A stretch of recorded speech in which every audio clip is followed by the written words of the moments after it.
Last week, Pia's heartbeat stopped dahil sa isang killer question from Bossing. Gusto mo ba akong maging asawa? Yes! Sumang-ayon! This Sunday, isang kilabot na heartthrob naman ang buong tapang nasasalang sa matinding interrogation. Polo Ravales, dramatic actor, runway model, sexy underwear enforcer. The skeletons from his closet baka kawalan na. Humanda na kayo sa mga makapanindig balahibong revelasyon na siya mismo ang magbubunyag. Are they all truth or lies? Polo, papasindak ka ba sa intriga? Don't lie to me. Eto na mga kapuso, nakakabit na kay Mr. Polo Ravales ang ating lie detector test. At nandito na po si Chief Inspector Corpus. Magandang hapon po, ma'am. This is it. I hope hindi ako magsayaw ngayong hapon, Polo. I hope ma-perfect mo. Okay. Kasi masisira ang aking outfit by Joey Samson, my stylist, John Paul Dizon. Unang tanong, Mr. Polo Ravales. Alam mo, agreeing-agree ako. At lahat naman ng buong Pilipinas naman ay nag-a-agree na taglay mo ang isang katawan na pinagpapantasya ng mga kababaihan at kabadingan. Pero ngunit subalit na tapwa at Polo, totoo ba na there was a time na ikaw daw ay insecure sa iyong behind, kaya pinadagdagan mo ito? Polo, don't lie to me. Yes or no? No. No ang sagot ni Mr. Polo Ravales, hindi daw siya nagpadagdag ng kanyang behind. So mga ayon kaya ang ating lie detector test. Chief Inspector Corpus, ano po ang resulta? It's a true. So any part of your body, natural lahat ng parte ng katawan mo? Yes. And natanong na namin sa iyo dati, you're not even taking steroids to achieve that body? Marami akong tigyawat, di ba? Gym to death. Oo naman. Pag nag-steroids ba, tinitigyawat? Oo. Gym and diet. Yes. Alright. Pinaghirapan po ni Mr. Polo Ravales ang kanyang katawan. And speaking of katawan, pareho kayo ni Mr. Alfred Vargas na maganda ang katawan at nalilinya sa mga dramatic roles, pero nagpapasexy pa rin kayo at the same time. Dahil dito, prangkahan na kayo ay pinagkukumpetensya. Ang tanong, Polo, insecure ka ba kay Alfred Vargas? Don't lie to me. Yes or no? No. Mabilis na mabilis ang pagsagot ni Polo ng no. Sumang-ayon kaya ang ating lie detector test. Chief Inspector, no daw po ang kanyang sagot sa katanungan na yan. At hindi siya insecure. And I do know that you and Alfred are very close. Di ba, pero ano yung pakiramdam na ngayon pinagkukumpit kayo? Hindi naman eh, hindi naman. Alright. Ano lang talaga, siguro nalinya lang kami sa magkaparehong Okay. sexy at saka drama. But are you close, you and We're Alfred? not close, pero we're Ah, okay. hindi ba? Pero okay kayo, hindi naman. Alright. At saka maganda yan, total kayo magkakompetensya, huwag ka na maging close. Mas may excitement. Ikatlong katanungan, totoo ba? To, hindi mo rin daw ito ka-close. Totoo ba na nakikita daw kayo ni Mark Bautista ay hindi kayo nagpapansinan dahil ang napapabalitang girlfriend niya ngayon na si Miss Earth Riza Santos ay nakadate mo rin noong araw? Polo, don't lie to me. Yes or no? Yes. Yes. Kaswal na inamin ni Mr. Polo Ravales na hindi nga sila nagpapansinan ni Mr. Mark Bautista. So mga ayon kaya ang ating lie detector test. Chief Inspector Corpus, ano po ang resulta? Truth. Magkakilala ba kayo ni Mark Bautista prior to this Riza Santos issue? No. Never kayo na-meet to think na pareho kayong gumagawa ng movie sa Viva, di ba? Nauna ako sa Viva sa kanya. Correct. Bata hindi ka kami pa nun? Hindi kami nag-meet. Correct. Balita, mga sexy ka na by the time na he became a singer for Viva Films and for Viva Records. All right. So are you willing to be friends with Mark in case na i-introduce kayo sa Oo isa't naman. isa? Oo naman. Alright.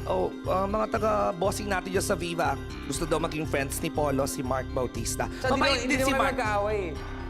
Hindi lang kayo magka-chika. Ah. Alright. Tsaka mabait din si Mark sa personal, in fairness. Mukha naman, mukha. Oo. Gusto ko yun, ha? Thank you for your honesty. Na-appreciate ko yun ng bonggam-bongga. Susunod na katanungan, ma-appreciate ko yung ang sagot ni Polo Ravales. Isa daw sa mga factors ng paghihiwalay ninyo ni Aramina noon ay kakulangan ng time. Yan ang natatanging lumabas. Sa dami ng mga espekulasyon, time ang lumabas na dahilan.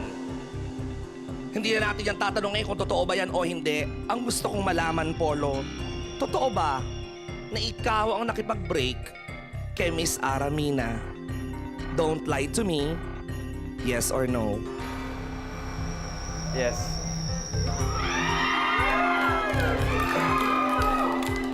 Kaswal pong inamin ni Mr. Polo Ravales na siya po ang nakipag-break kay Miss Aramina. Hazel, abangan namin ang sagot mo next week. Chief Inspector, ano po ang resulta? Nag-lie ka! Simula sa pinakataas sa katawan hanggang sa pababa na pababa sa palakang. Everybody now! Shake it, let's go!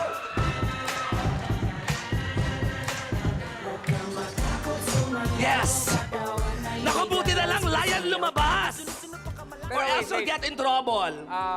Actually, Okay, ano ba talaga nangyari? Huwag na natin mag-usapan yung reason. Sino nakipag-break kanino? hindi talaga break. Nag-start siya sa cool off. Eh. Cool off. Yeah, I know yan. Kaya ako nag-interview sa inyong dalawa niyan, di ba? Hindi na siya... Hindi na namin naayos. At siya ang gusto kong malaman, Polo, nagtataka ko, bakit hanggang ngayon parang hindi kayo okay ni Ara? Actually, okay na kami. Nagpapansin na naman kami sa taping ng Lupin eh. Alright. Kaya lang dumating yung time na, yun nga, yung dumalaw sa akin yung sister ko, tapos kasama si Riza. Oo. So parang medyo negative yung dating sa kanya nun. Kaya kumbaga hindi na naayos. Pero Alright. pero wala akong, I have nothing against her. Sana one of these days mag-ausap kami. Totoo ba na umiiwas, ikaw ang umiiwas pag nagsasalubungan kayo ni Ara? Like sa premiere night ng Apat Dapat, andun kayo pareho? No, May umiiwas, hindi ko alam kung siya or ikaw. Hindi ako umiwas and Alright. wala naman akong reason para umiwas and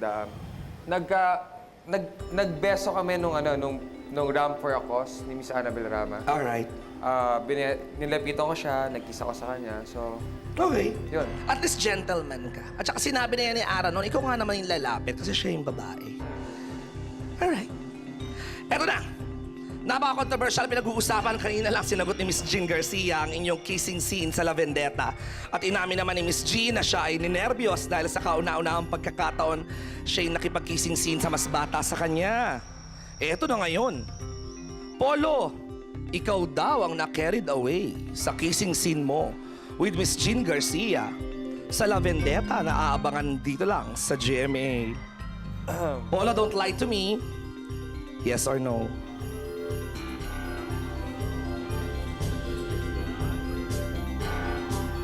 Yes?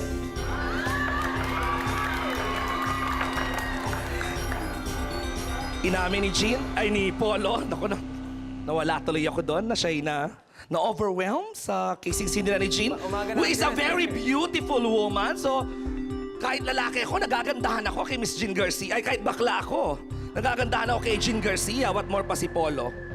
Pero hindi po ako makikipag-kissing scene kay Jean. Chief Inspector Corpus, ano po ang resulta? Ayun.